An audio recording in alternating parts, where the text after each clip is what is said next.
I shoved the door wide using my shoulder. Grandma's slight form was tucked safely against my chest. Flutes of champagne halted in their ascent. The hearth spat and hissed, seemingly aware of the words on my tongue. The firelight glinted off my badge. I locked gazes with every pair of eyes in that heated space and allowed my tone to drop to freezing. 6 calculated, steel-hard words sliced through the atmosphere. All amusement perished. A mere 2 hours prior, my cruiser sat idling curbside on Maple Street, the motor clicking as the heat dissipated. Holiday illuminations connected one veranda to the next. The radio was silent, overly so, leading the crew at their station to offer me the usual refrain, "Head home, Lieutenant. It is Christmas Eve." I informed them I possessed no residence to return to. Not genuinely, but Grandma did. And I desired to witness her expression when I announced surprise. I stationed the vehicle half a street down to ensure the aging Ford didn't herald my arrival. Exhalations escaped me like faint streamers. 31 degrees represents honesty attempting to conceal itself. The breeze slices at your nose and renders your hands feeling foreign. Ice pellets crunched beneath my boots as I traversed the lawn I was raised mowing. Through their pain, the front room radiated with their sort of coziness currency purchases. I viewed them in outlines that formally signified protection. Dad, broad as a partition. Mom's coiffure of festive hair. My sibling Tommy in the middle of a tale. My sister Bree giggling on cue. On the veranda, where the breeze worked its digits beneath the roofline, sat Grandma. She wore a light jumper and indoor footwear, devoid of any cover. Her hands quivered in her lap. The vision knocked the wind right out of me. "Graham," I murmured. Her cranium rotated gradually, prudent with skeletal structures that had merited their wariness. Then that grin, the specific one that could collapse time, located me. "Annie," she uttered my youth's moniker, encased in a frayed tone. "You arrived." I arrived. I slipped out of my service coat and draped it over her. Warmth seeped from me into her. The officer within me began a physical assessment. Pallid mouth edged with blue. Trembling, remaining awake and cognizant, yet too courteous to grumble. Their granddaughter within me desired to rip their entryway from its mountings. "Why are you out here?" I queried. She waved a hand weakly. Fresh atmosphere. Inside, Tommy's jest landed. Mirth tumbled through their glazing. "How long?" I pressed. "Oh, do not fret," she replied. "They are occupied. It is a celebration. They are occupied. It is a party." 3 years of bank transfers flickered behind my eyelids for Grandma's maintenance. Food, prescriptions, heating. Those funds had tasted of serenity when I dispatched them. Now they tasted like soot. My device vibrated. "Sergeant Ruiz, you okay LT? Need assistance?" I keyed in. "All good. Merry Christmas." Then I slid my limbs beneath Grandma. She weighed lighter than my ballistic vest. When I hoisted her, a tiny noise escaped her throat. Not agony. Solace. "Annie, dear," she rasped. "Your mother will be upset." "She will survive," I retorted. The knob yielded zero movement. Bolted. Naturally. The residence that retained the warmth kept us external. I braced Grandma Against my torso unwrapped 3 deliberate times. Treads approached. The lock disengaged. The entryway parted for inches, just barely sufficient for etiquette. Mom's visage occupied the gap, her lips painted a courageous festive red. For a split second, she failed to comprehend what she was viewing. Then her countenance organized itself into shock. Then irritation. Then that fragile grin that had tucked me in and belittled me for decades. "Anna," she stated, "you ought to have notified us. I wish to see Grandma. She is relaxing," Mom claimed. In the freezing cold, her gaze darted past me. "She enjoys the veranda." Dad leaned into the frame. Jaw hardened. "Drop their demeanor," he declared, "it is Christmas." Tommy's smirk appeared, then hesitated when he spotted my coat around Grandma's shoulders. Bree lingered behind them with a plea perishing on her tongue. I offered no response. There existed no reply that would not ignite a blaze I could not extinguish. I adjusted my stance, planted my boot, and drove my shoulder against the timber. The casing splintered and flew inward. Warmth washed over us, scented of cinnamon and roast. Vapor rose where winter encountered the hearth around Grandma.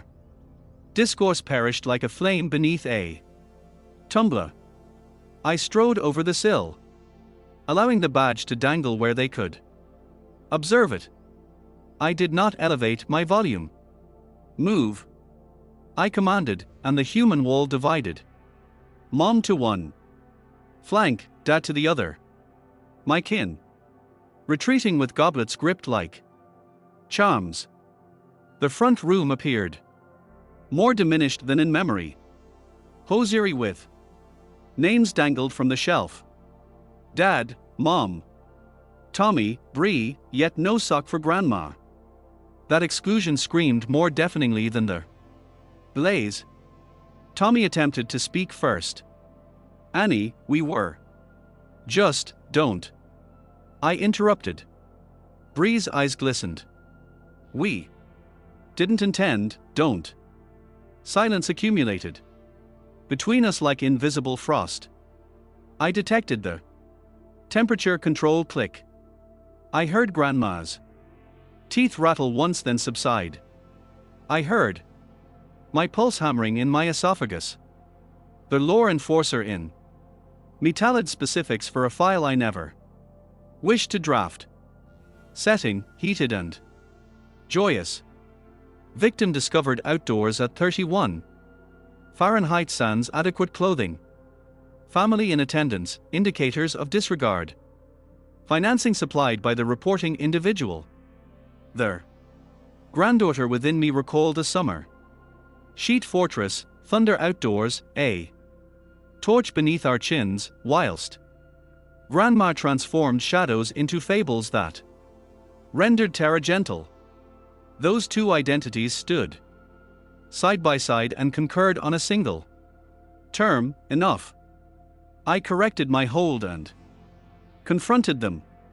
Their gazes darted about, observing anything except the reality in my grasp. I permitted the quiet to extend. When I eventually spoke, my tone was unshakable, the sort that resonates in tribunals. I uttered 6 words. The atmosphere shifted. The space seemed to contract. The sparkling wine lost its luster. A voice hushed, "Oh, God." Dad's mouth gaped and shut. Mom's fingers flew to her jewelry. Tommy cursed. Bree began to weep. I did not pause for a rebuttal. I hoisted Grandma upward and pivoted to the exit. The chill invaded as I unlatched it. At my back, the resident snapped with a Fresh variety of flame, the sort that consumes. Fables and leaves solely dater. Outdoors, the evening consumed us in silence. Ice pellets coated the pavement with a gentle fizz. I drew Grandma nearer and released the exhalation I had been retaining. Where to, Annie? Grandma queried. Someplace that recalls the definition of the term family. I replied. We traversed the chill, like a vow being fulfilled. At 9 years of age, thunder split the sky above our small residence on Maple Street. My sibling concealed himself beneath the bedding. My sister shrieked, and my mother snapped at us to be hushed. However, Grandma drew a duvet about her frame, seized a torch, and crept into the sheet fortress I had constructed in the front room. Storms, she murmured, beaming the light beneath her chin, are merely the heavens narrating tales. I neglected to be frightened. That was Grandma's talent. She converted terror into something sufficiently minute to cradle in your palms. Even as I matured, even when the external world became noisier and crueler, Grandma remained my anchor. She prepared toasted cheese sandwiches with excessive butter. She recognized when I was fabricating, yet she allowed me to acquire the wisdom myself. When my father bellowed that I was unappreciative, she would angle her head, place a palm on my cheek, and state, "You are worth more than rage." It is peculiar, is it not? The manner in which affection does not scream. Love merely attends, consistent as the clicking of a timepiece until you require it. I was raised in a dwelling where yelling was the standard exchange. Dad roared regarding expenses. Mom snapped concerning presentations. Tommy and Bree discovered quickly that chuckling at his jests and praising her coiffure obtained them what they desired. As for me, I queried everything. I resisted. I enlisted in the armed forces, subsequently the academy, and ultimately the Shield. My father claimed I was humiliating him by donning a uniform that wasn't dress blues or a business suit. My mother informed me no one desired a female offspring who hold a firearm rather than a handbag. But Grandma fastened my cadet insignia on with fingers that quivered, and her eyes shed dignified tears. You will succeed, she stated, since you recall the sensation of suffering. That evening, I vowed to myself she would never experience agony because of me. Jump forward to Christmas Eve. 31 degrees, absent a cover, her form vibrating like foliage in November. My blood ran frigid because in a single image I witnessed decades of deceits. They hadn't merely disregarded her this evening. They had been deleting her day by day whilst cashing their payments I dispatched. It all clarified now. The additional vehicle in the carport, their renovated scullery, the holidays displayed online. In the interim, Grandma's hands had become frailer, her garments more aged. Every deposit I authorized for her benefit had purchased them yet another flask of bubbly. Standing there clasping her tightly, I recalled the numerous occasions she offered me what meager amount she possessed. At 12, she slid me coins for the game center, instructing me not to inform Mom. At 16, when Dad discovered I had petitioned for their academy, she sat with me on the veranda and told me not to repent for desiring more. And now she had been sitting out here in the freezing air because they couldn't be troubled to provide her a seat by their hearth. Annie, she mumbled against my coat. Do not be overly harsh on them. Her tone fractured something within me. Too harsh. I had scarcely commenced. I desired to inform her of everything I had witnessed in my profession. Their contusions concealed beneath sleeves. The mute tears of seniors abandoned in filth while their offspring pocketed retirement funds. We termed it elder abuse in our files. 3 terms bearing the gravity of felony accusations. Yet behind the terms were narratives like hers. Souls treated as burdensome, cast aside whilst the populace feigned ignorance. I had observed strangers commit it. Currently, it involved my own kin. And here lay the brutal irony. Grandma, even in her torment, still championed them. Still manufactured justifications. That was her nature. She was convinced kin could be absolved, that affection was weightier than treachery. I gazed at her petite countenance, lips pallid but grinning at me. And I comprehended why this stung more severely than any crime location I had processed. Because she merited superior treatment. Because she had molded me into the individual who bore this shield. And the shield signified 0 if I couldn't protect her. Indoors, I could still detect their stifled assent and dissent of speech. My family chuckling, unaware. The transparent barriers of heat and entitlement divided them from the frost that had been chewing at her skeletal frame. And something in me solidified. I murmured into her tresses. They will account for this, Graham. I vow it. She tapped my torso, feebly but rhythmically. Vow that you won't misplace your identity, Annie. Do not allow rage to claim you. I shut my eyelids because I realized fury was already residing in me, spiraling like fumes. Yet I also recognized something else. A distinction exists between fury and equity. Rage ignites rapidly and deposits cinders. Justice, when executed correctly, deposits marks on the culpable and security for their blameless. I desired both. That is when I adjusted her weight, turned back to their entryway, and squared my shoulders. For once in my existence, I wasn't going to debate or beg or attempt to make them perceive me. I was going to force them to perceive her. And when I shoved that door open, I transported not merely a fragile elderly woman, but every pledge she had ever murmured into my marrow. The front room appeared identical. Yet it felt alien. The timber twinkled in gold streamers. Packages piled tall beneath. Hosiery lined the shelf.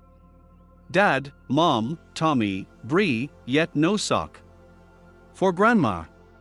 That specific sliced through me keener than any razor.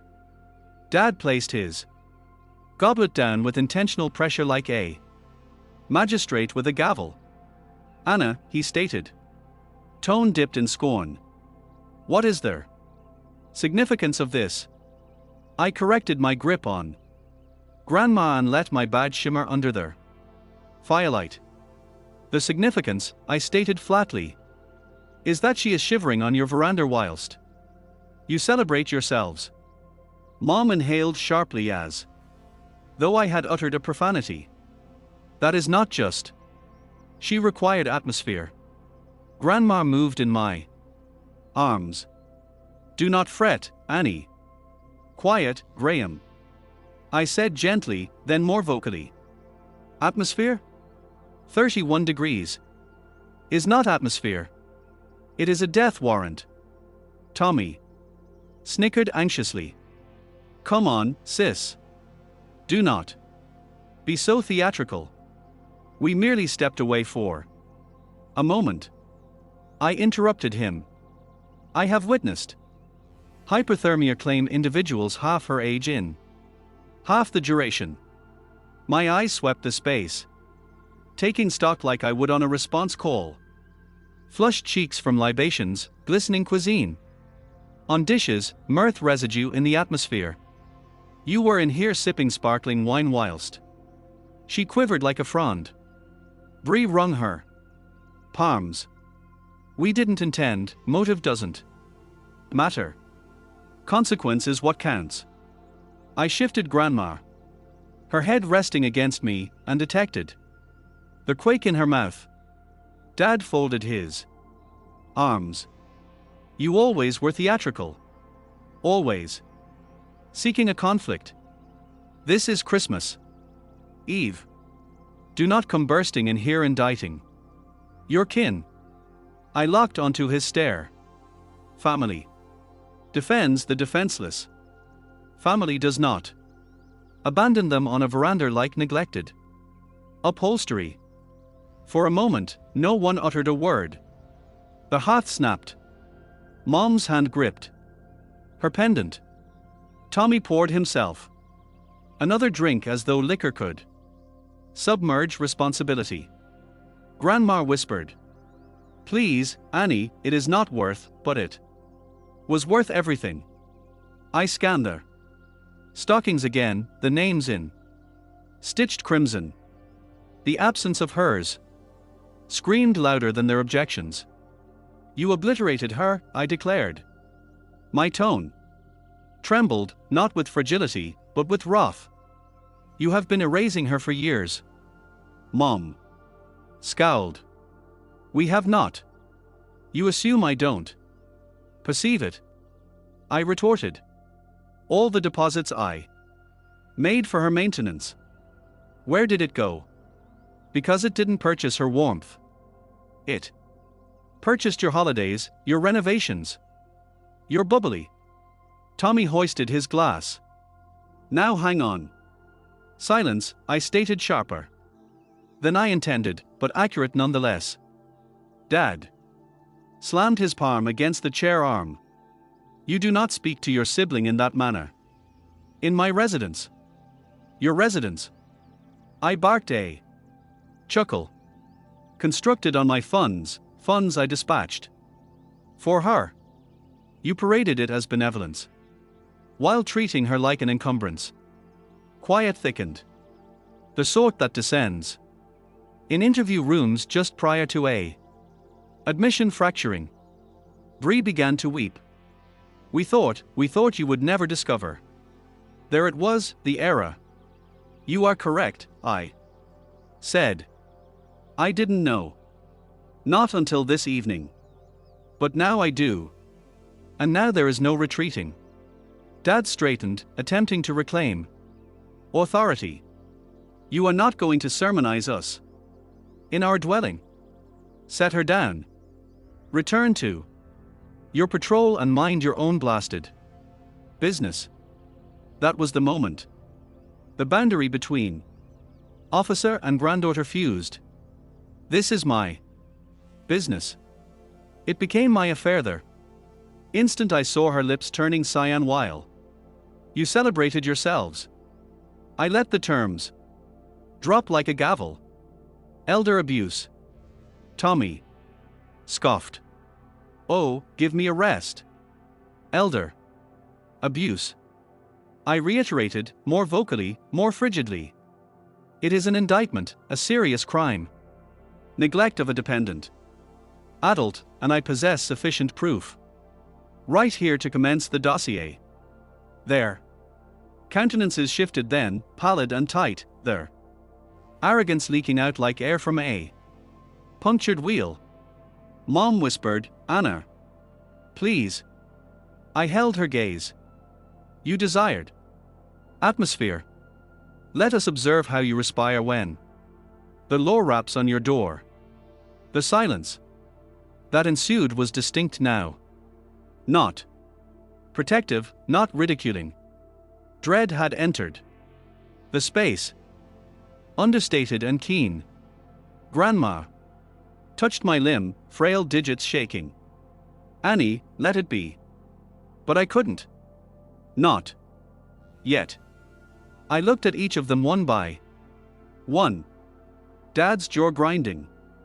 Mom's mouth quivering. Tommy's bravado vanished. Breeze. Mascara striping her cheeks. These were not my adversaries in uniform. These were the individuals who had reared me, or claimed to, and they were strangers. I uttered 6 words. They waited breathless. She's safe. Elder abuse report filed. It was like striking a Lucifer in a chamber of vapor. Tommy cursed and dropped his tumbler. Liquid bleeding across the rug. Mom clutched at Dad, whispering, "No, no, no." Bree collapsed into the sofa. Dad surged forward as though he might seize me, but one glance at the shield on my chest halted him cold. Their faces went ashen. I shifted Grandma against me, pivoted toward the exit, and allowed the evening to consume us again. The hearth snapped behind me, but no one chuckled now. In the gloom, I murmured to her, "They can't conceal themselves anymore, Graham. Not from me. Not from the statute." The chill bit deeper as I stepped off the veranda. My boots cracked the glaze that had formed along the stairs, each noise sharp and final. At my back, the door slammed shut, but not before I caught the hysteria rising in their tones. Shouts overlapped. Glass shattered, and the champagne sphere of their flawless night ruptured. Grandma stirred in my arms. "Annie," she whispered. "Set me down. I can ambulate." "No," I stated firmly. "You have walked sufficiently. Tonight I transport you." She exhaled, her head resting against my shoulder like it had all those evenings. I had fallen asleep against her on the sofa as a youth. "They didn't intend harm," she murmured. My jaw tightened. Motive doesn't erase repercussions. The snow crunched under us as I traversed the lawn, heading for my vehicle. My cruiser sat half a street down, its black and white chassis catching the shine of holiday lights strung across verandas. Residents peeked through drapery as we proceeded. They saw the badge, the elderly woman in my arms, and the tempest on my face, and they turned away, feigning ignorance, just like always. When I lowered Grandma into the passenger seat, she recoiled at the frigid upholstery.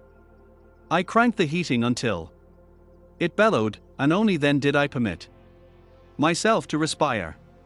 Dispatch buzzed faintly on the wireless. Standard calls. Domestic quarrels, disturbance complaints. Nothing out of the norm. But inside me, everything had shifted. I looked at Grandma's thin hands folded in her lap. Hands that had once kneaded dough. Brushed my tresses, stitched every Halloween outfit I had ever donned. They quivered now, not just from the chill, but from the burden of what had transpired. "You are secure," I told her. "That is all that counts." But my words rang hollow even to me because I knew security wasn't just about the temperature. Security implied honor, regard, and those attributes had been torn from her well before. This evening, inside the residence, the shouting had turned frantic. Through the frosted glazing, I could almost visualize the tableau. Dad bellowing commands, Mom wringing her hands, Tommy pacing, Bree weeping. The guys had fractured and dread seeped through. Report filed. Dad would repeat as if voicing their words aloud could reverse them. Elder. Abuse. Tommy would sneer, attempting to laugh it off, but his tone would waver. Mom would cling to him, whispering, what if she genuinely did it? They were unraveling. I shifted their transmission into drive, but I didn't press their accelerator. My hands gripped the wheel, knuckles ivory. I was conflicted. One part of me screamed to march back and slap irons on each of them and haul them to their precinct. Another part whispered of blood, connections, of holidays, of Grandma's voice, begging for serenity. You okay, Annie? Grandma queried softly. I looked at her, at the way her eyes still carried warmth. Despite everything. I don't know, I confessed. I have arrested strangers for less. Tonight, it is my own kin. Her grin was melancholy. Tender. That is their most difficult variety of justice. The heater droned, filling the quiet. Outside, snowflakes drifted like descending soot. Back in the dwelling, chaos ascended. I envisioned them scrambling, debating whether to pursue me, whether to summon me back, whether to destroy evidence that was nothing more than the truth of their own abandonment. Every second that ticked by, the reality of consequences pressed harder on their chests. And in that moment, I realized this was their breaking point. Not mine, theirs. Grandma reached over, her frail fingers brushing my hand. Don't let hate eat you, Annie. Promise me. Her touch thawed something in me. I shut my eyelids, recalling every bedtime fable, every basin of broth, every whispered invocation she had made for me when the rest of their residence was too noisy. I promise to defend you, I said. That is the only pledge I can offer.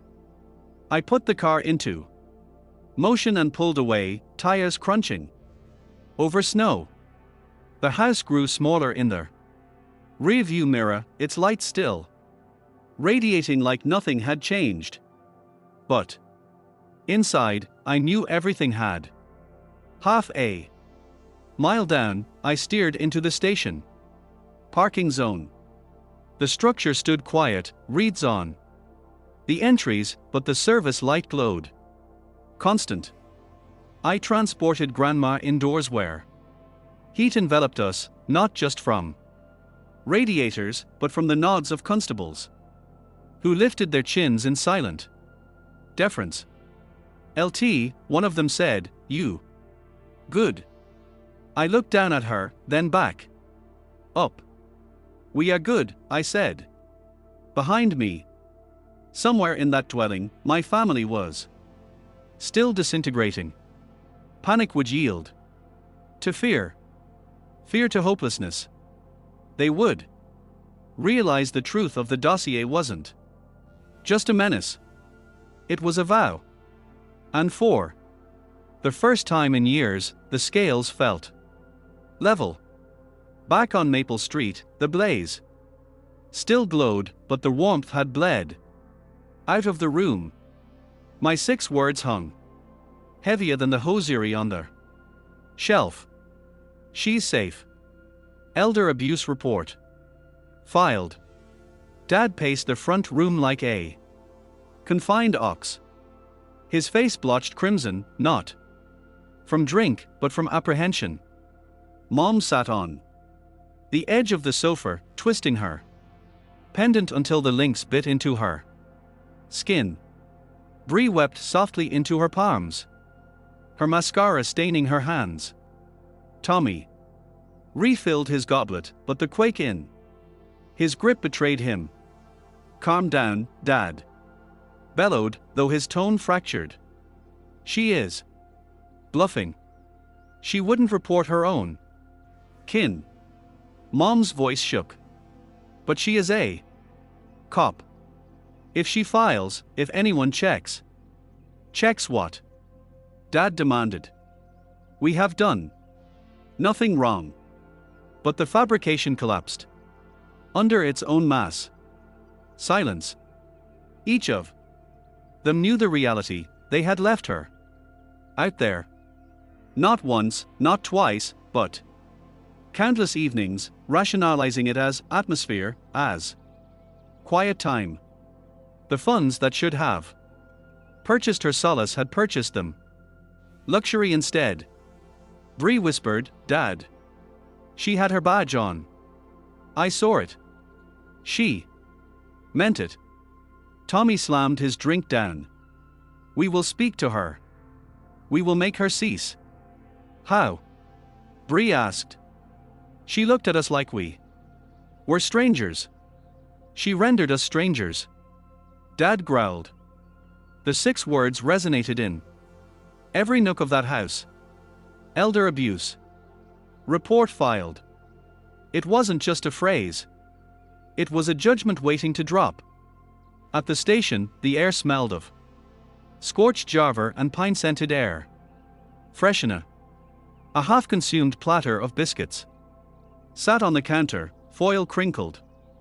Their Christmas watch was always sluggish, but officers still moved with intent, boots heavy on the linoleum. I settled Grandma into the break room seat, wrapping a throw around her shoulders. Officer Daniels delivered a cup of hot chocolate, steam curling in the air. For you, he said gently. Her eyes twinkled, shy but thankful. Thank you, young man. Daniels grinned. Around here, everyone is Grandma on Christmas. The words softened. Her? For the first time that night, she looked less like a victim and more like herself. She smiled, small but real. I stood in the doorway watching. Pride and guilt twisted together in me. Pride. Because she was finally secure. Guilt. Because I hadn't perceived it sooner. L.T. Ruiz hailed from the service counter. Do you wish for me to register a file? The inquiry tightened. Something inside me. I had stated it. I had meant it. But now the documentation, the chain reaction, the inquiry, that was reality. My hand brushed the badge on my chest. I thought of Dad's countenance turning ashen. Mom's hands quivering. Blood against statute. Affirmative, I eventually replied. My voice didn't waver. Record it. Ruiz nodded, already typing. The clack of keys sounded like nails in a casket. Back at the residence, hysteria mounted. They will seize everything, Mom whispered. The house, the funds, our names will be ruined. Tommy grabbed his overcoat. I will go talk to her. Dad blocked the exit. You will do nothing. If you show up there, it proves we are culpable. Bree sobbed. But we are culpable. The words fell like boulders. None of them wanted to admit it. But the truth sat between them. Undeniable. They hadn't viewed Grandma as a person. They'd viewed her as an encumbrance. Worse, they had viewed her as a cover story to finance their ease. Maybe she won't go through with it, Mom said desperately. Maybe she will calm down. Dad shook his head. She is not like us. Once she states something, she means it. The 6 words echoed again. She's safe. Elder abuse report filed. And for the first time, they realized the nightmare wasn't outside their door. It was inside their walls. At the station, Grandma sipped cocoa, her hands steadier. Now, Annie, she said softly. Don't ruin your Christmas for me. I crouched in front of her. Graham, this isn't about Christmas. This is about right and wrong. Her eyes glistened. They are still your family. I swallowed hard. Family doesn't leave you freezing on the veranda. She looked down into her cup, her reflection rippling. They will be frightened. Annie. Frightened people do foolish things. They ought to be frightened, I said. The words came out sharper than I intended. She reached for my hand. Her skin was papery, but her grip was firm. Justice matters, but so does mercy. Don't let one bury the other. Her words pierced me. I thought of every call I'd been on. Every perpetrator I'd cuffed who begged for a break, every victim who wanted punishment, and everyone who wanted absolution. Justice and mercy never walked easily together. And now they pulled me in opposite directions. I looked at her, this woman who had carried me through storms with stories, who had stitched love into every seam of my childhood. She deserved equity, but she also deserved peace. Ruiz approached, folder in hand. Reports logged. APS will get notified in the morning. Adult Protective Services. The words landed heavy. Once they got involved, everything changed. Investigations, home visits, court hearings. I nodded. Good. But inside, I wasn't sure if it was good. Grandma smiled faintly as if reading my turmoil. Annie, you have always carried the weight of two hearts, yours and mine. Just don't let mine break. Yours. Her words clung to me. Back at the house, the echo of 6 words rang through the walls. Here at the station, the consequences had begun. And somewhere between those two places, my heart braced for the storm that was coming. The telephone at the watch desk trilled. Shortly past 12. Ruiz answered. Listened, then glanced at me. It is your parents, he said, covering the receiver. You want me to hang up or? My stomach tightened. They never called me. Not for birthdays, not for graduations, not for anything but obligation. Now, with 6 words hanging over them like a guillotine, suddenly they required me. I will take it, I said, and Ruiz handed me the handset. Dad's voice crackled down the line. Anna, not Annie. Never again. Listen, we need to talk. I kept my tone flat. There is nothing to talk about. Yes, there is, he snapped. You can't just file a report and walk away. Do you have any idea what this could do? To us, to our name, to our employment? Yes, I said. That is the point.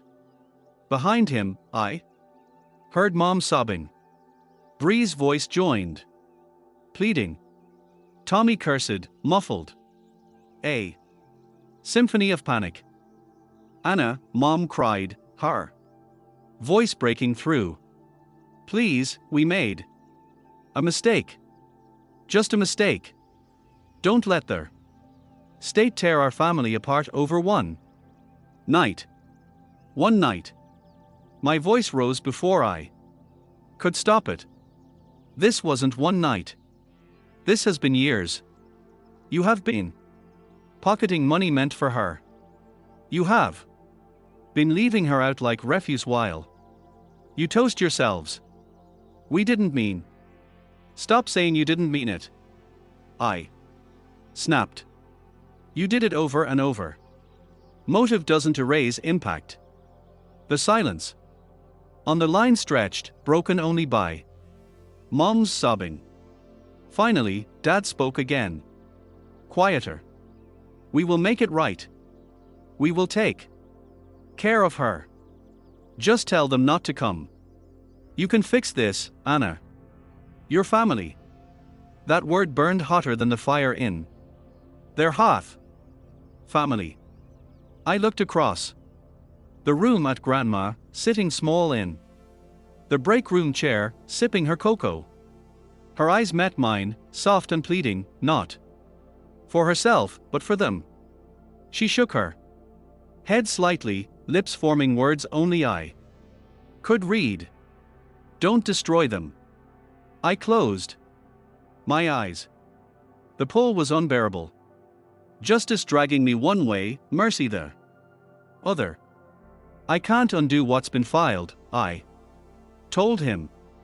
The report is in. APS will follow up. That is the law. Dad swore, there. Sound ugly and raw. You will regret this. Anna. No, I said, my voice steady. The only thing I regret is not seen sooner what you have done. I hung up. 3 hours hence, they appeared at their precinct, not in suits and pride, but in pajamas. Undercoats, faces pale, eyes red. They looked smaller somehow, like the fear had hollowed them out. Ruiz bristled. Stepping forward. They are not supposed to be here. I will handle it, I said. Dad started first, words tumbling fast. Anna. Please listen. Stop. My voice cut through. You had your chance to talk when Grandma was on your porch. Mom clasped her hands. We were wrong. We know that now. Please don't let their courts drag us through the mud. Think about what people will say. Tommy tried. Swagger. You don't want your own family in cuffs, do you? But even as he spoke, his hand shook. Bree stepped forward. Tears streaking. Anna, please. We were selfish. But she is our mother, too. Don't take her away from us. I looked at them, these people who had shared my blood but not my heart. And I felt nothing but the cold I'd carried in from the porch. She ceases to be your mother, I stated. Not after tonight. You forfeited that right. They flinched. As if I'd struck them. Behind me, Grandma's voice rose, fragile but firm. Annie. I turned. She stood in the doorway, blanket around her shoulders. Her face pale but resolute. Refrain. She uttered quietly. Graham. She stepped closer. Each movement slow, deliberate. They remain my offspring. They are still your family. Don't let anger turn you cruel. My chest tightened. They left you to freeze. I know. Her voice trembled, but her eyes didn't waver. And I pardoned them prior to you stepping through that entryway. My throat ached. They don't deserve forgiveness. Maybe not, she whispered. But forgiveness isn't about what they merit. It is about what we choose to carry. The silence that followed was suffocating. My family behind me, desperate and broken. My grandmother before me, weary but merciful. And me, caught between them, badge heavy on my chest, heart heavier still. I wanted to rage. I wanted to drag them into holding cells, make them feel every ounce of their cold they'd forced on her.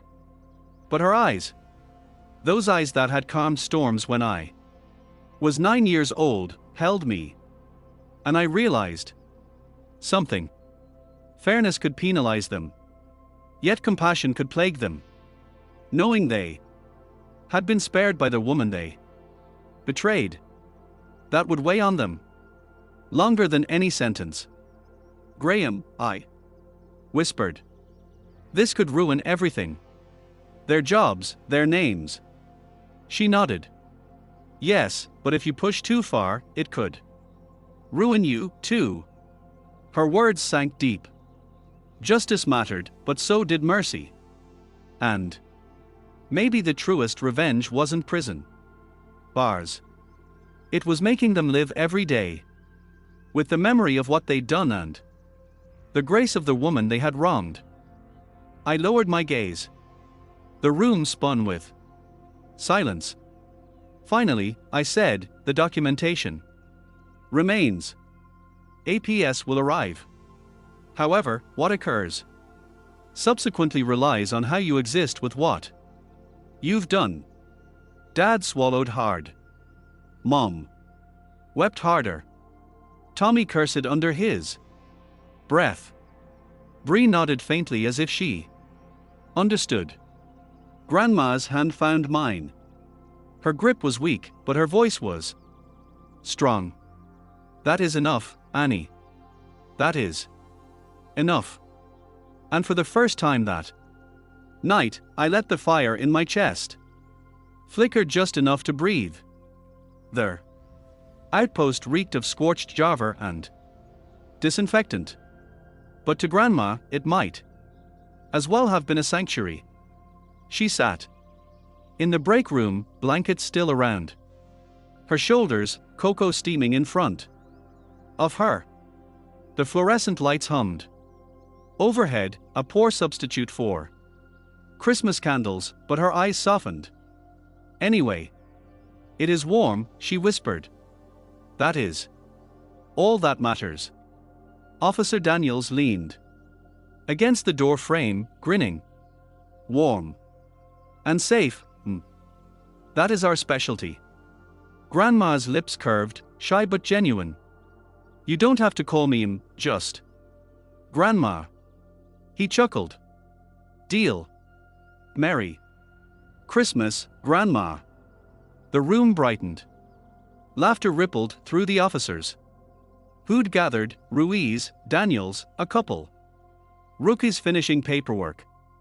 They nodded, lifted mugs, and in that moment, the break room became something my childhood home never had been, welcoming.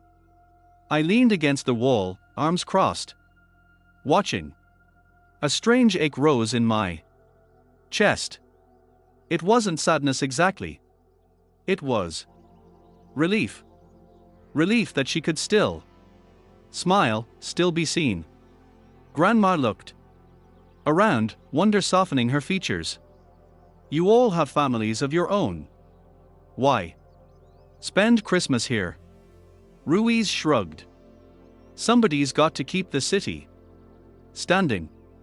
Besides, this is family, too." Her eyes misted. "Family," she repeated as if tasting the word for the first time in years. I saw it then. She was no longer shrinking under their neglect. She was glowing, lifted by the respect of strangers who had chosen to treat her with dignity. "Annie," she voiced, turning to me, "I believe I have discovered my tribe." The word struck deep. For so long I had wished for her to be cherished the way I cherished her. Now in the unlikeliest of places, the fluorescent lit station, the break room with chipped mugs, she finally was. Meanwhile, across town, panic reigned. The residents on Maple Street had fallen mute after our confrontation, but the silence didn't last. The fear gnawed at them louder than any carol. They imagined APS at their door. Investigators combing through bank accounts, neighbors whispering. Mom sat hunched in her chair, murmuring prayers. Dad called contacts, searching for a way to smother the report. Tommy raged, blaming Bree, blaming Mom, blaming anyone but himself. Bree wept. Mascara streaked down her face, whispering, "We lost her. We lost her for good." The 6 words haunted every corner. She's safe. Elder abuse report filed. And for once, it wasn't me who carried the weight of fear. It was them. Back at their precinct, Ruiz clapped me on the shoulder. "You did right, Lieutenant." "Did I?" I asked. He studied me. "You protected her. That is the job. That is the oath. Doesn't matter if it is a stranger or your own blood. That is what makes you good at this." I swallowed. "Feels different when it is your family." He nodded. "Always does. But family isn't about blood. It is about who shows up." I looked across the room at Grandma, laughing gently as Daniels told a story about chasing a shoplifter who got stuck in a vent. She was safe, wrapped in warmth and attention, finally at the center instead of the edge. Family. Later I walked Grandma down the hall, the hum of their station echoing like a lullaby. "You will sleep here tonight," I told her. Guest. Caught in the wellness room. Not perfect, but better than the porch. She squeezed my hand. Perfect is overrated. Safe is enough. I helped her settle, tucking the blanket around her shoulders. She caught my wrist before I pulled away. "Annie," she said softly, "I have never been prouder of you. Not because of the badge. Because of your heart." My throat tightened. "You always believed in me." She smiled. "And you proved me right." For the first time that night, I felt a measure of peace. Not total, not complete, but enough to breathe. Hours later, when the night had deepened and the snow thickened outside, I walked back into their break room. The rookies were asleep at their desks, Ruiz snoring lightly in his chair. The world was quiet. I sat alone, head in my hands, and whispered to their silence, "She's safe." And this time, it wasn't a warning. It was a truth. Dawn's illumination filtered through their office shades, pale and gray. Snow still clung to the cruiser roofs outside, muffling the city in a quiet that felt unnatural. Christmas Day. For most, it meant gifts and laughter. For me, it meant waiting. Grandma stirred. Awake in the wellness room, her hair silver against the pillow, a faint smile tugging at her lips as if she had dreamed of kinder places. She looked at peace. I wanted to freeze that image, hold it forever, because I knew what waited outside wasn't peace at all. It was fallout. At 9 a.m. the receiver buzzed. Ruiz answered, listened, then looked at me. "APS. They are dispatching a representative. They will want statements, photos, everything." The phrasing hit like boulders. This was no longer just family drama. This was official. I went in to tell her. Grandma sat up slowly, pulling the blanket around her shoulders. "They are coming, aren't they?" she asked. Gently. Yes. Her eyes searched mine. You won't stop it. I shook my head. I can't and I won't. She exhaled long and steady, then let it come. On Maple Street, the panic had curdled into dread. Dad paced, phone glued to his ear, but no one answered. His contacts couldn't shield him this time. Mom sat silent, staring at the untouched tree. Tommy drank himself into a stupor while Bree begged them all to do something. What if they take her away from us? Forever? Mom whispered. She is already gone, Bree said bitterly. And she is never coming back. Those 6 terms plagued every nook. She's safe. Elder abuse report filed. They rang louder than carols, sharper than bells. For the first time in their lives, the control had slipped through their fingers, and they were terrified. At the precinct, the APS official showed up shortly after midday. A woman in her 40s. Sharp eyes softened by years of listening. She shook my hand, then crouched in front of Grandma. She said gently, I am here to make sure you are okay. May I ask you some questions? Grandma nodded, calm. Ask what you need. I stayed close as the agent checked her for signs of neglect, thin sweater, weight loss, bruises that told of long winters endured without care. Each answer added weight to the report. The agent's pen scratched across paper. Each stroke sealing what I had known in my bones. My family had failed her. When it was done, Grandma sipped the tea they brought her. What happens now? She asked. The agent folded her hands. We will investigate further. Home visits, financial reviews, interviews. If abandonment is substantiated, indictments may follow. Grandma's gaze drifted toward me. And if I don't want charges? The agent paused. That will carry weight. But the state still has a duty. Elder abuse is serious. Grandma nodded as if she had expected nothing less. She turned back to me, her eyes heavy with both love and sorrow. Annie, I instructed you not to ruin them. I tightened my grip. I did not. They ruined themselves.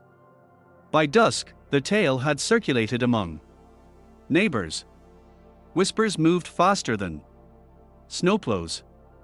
The image of my parents, proud hosts of Christmas Eve, was now shadowed by rumors. They left her outside. The police were called. The daughter filed a report. Their names carried weight in that town. Now weight dragged them down. I heard through colleagues that Dad had shouted at a neighbor who asked if their rumors were true. Tommy hadn't been seen all day. Bree had called a friend in tears. Mom hadn't left the house at all. Consequences had begun. And there was nothing they could do to stop it. Back at the station, Grandma joined the officers for dinner. They'd brought in takeout pizza, fried chicken, nothing fancy. But the way they pulled chairs close, shared stories, and clapped her on the shoulder made it feel like more than a meal. She laughed at their jokes, eyes sparkling. She even told one of her old stories, the one about me at age 6, putting on her glasses and declaring myself chief of police. The room erupted in laughter. I sat back, watching her glow in a way she hadn't in years. And yet guilt tugged at me. Justice was moving forward. My family's lives were unraveling. And she was still asking me not to let hate consume me. Annie, she said, when the others drifted away, you can't carry both anger and love. Choose love or the anger will hollow you out. I swallowed. But they deserve to pay. They will, she said, but let the weight of what they have lost be punishment enough. Her words echoed. And for the first time, I wondered if their true aftermath wasn't about what the law would do to them. It was about what their guilt would do. Because guilt lingers. Guilt haunts. Guilt is a prison without bars. As I looked into her eyes, I realized maybe that was the justice she wanted all along. The days that followed felt different. Not just because of the snow that blanketed the town, muffling every sound, but because something in the air had shifted. News spread in whispers. Did you hear their Tran family is under investigation. Their same neighbors who once envied their champagne parties now crossed the street to avoid them. The standing they had protected so ferociously was disintegrating. Not with an explosion, but with a slow, relentless unraveling. Dad stopped going to work. Mom closed the curtains and pretended no one could see through them. Tommy raged, his voice carrying into their street. Bree was the only one who cried. In public, her sobs echoing down the block like an unending apology. Half a dozen words had achieved this. She's safe. Elder abuse report filed. Words they would hear in their heads every time the phone rang. Every time a neighbor looked too long, every time guilt clawed at their chests. And I didn't need to add a thing. Their punishment was living in the shadow of their own choices. At the precinct, Grandma's world was expanding. Officers brought her cookies from home. The rookies asked her advice on life and love as if she were their own grandmother. She took to the role, naturally, offering wisdom with that gentle humor that had carried me through storms. This place, she said one evening, feels like family. Her words pierced me. Not because they hurt, but because they healed. She wasn't invisible here. She wasn't a burden. She was seen. She was valued. She was loved. For years, I had thought my duty was to shield her from harm. But maybe the truer duty was to bring her into the light where others could love her, too. The APS investigation moved forward. Agents reviewed bank statements, conducted interviews, asked neighbors about what they'd seen. There would be consequences, mandatory oversight, financial restrictions, perhaps even charges. My family would never escape the stain. But I didn't feel triumph. Not anymore. Just a deep, steady calm. Grandma sat beside me in the break room, her hand over mine. You have done enough, she said. Have I? I asked. Yes. Her smile was soft. The law will take care of what it must. Let their guilt take care of the rest. I nodded, finally, understanding. Justice wasn't about vengeance. It was about balance. And balance had been restored. Come New Year's Eve, a week after the night everything changed. The station assembled once more. Pizza boxes stacked on Tables, laughter filling the air. Someone had strung lights around the break room doorway. Grandma presided in the middle, donning a paper tiara, courtesy of Officer Daniels. She caught my eye across the room and mouthed, "Thank you." I walked over, kneeling so we were eye level. "For what?" I asked. "For restoring a family to me," she said. I blinked against the sting in my eyes. "You never lost me." "I know," she said. "But now I know I will never be alone. Either." Her words wrapped around me, like her quilts once had. When thunder rolled outside, and I was just a scared little girl. Later that night, when the clock struck midnight and cheers echoed through the station, I stepped outside for air. The snow was falling again, soft and endless. The street lamps painted the world in gold. I thought of my family. My blood family, sitting in that house. Curtains drawn tight, afraid to face the world they had once ruled with arrogance. And I thought of Grandma. Inside, surrounded by warmth and laughter, finally cherished the way she always should have been. That was justice. That was mercy. That was enough. As I drove Grandma home, not to Maple Street, but to my own place, where she would live from then on, she fell asleep in the passenger seat, her face peaceful. I whispered to the night, "She is secure." And on this occasion, the phrase was neither a caution nor a menace.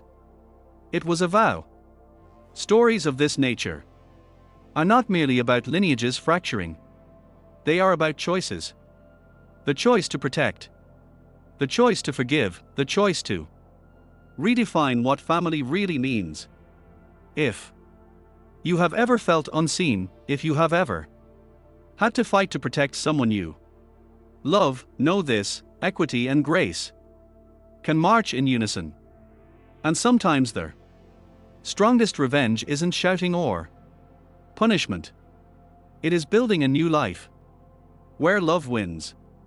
If this story touched you, share it. Leave a thought for someone you love. And if you would like to hear more stories like this, subscribe. And stay with us, because somewhere out there, someone needs to know they are safe.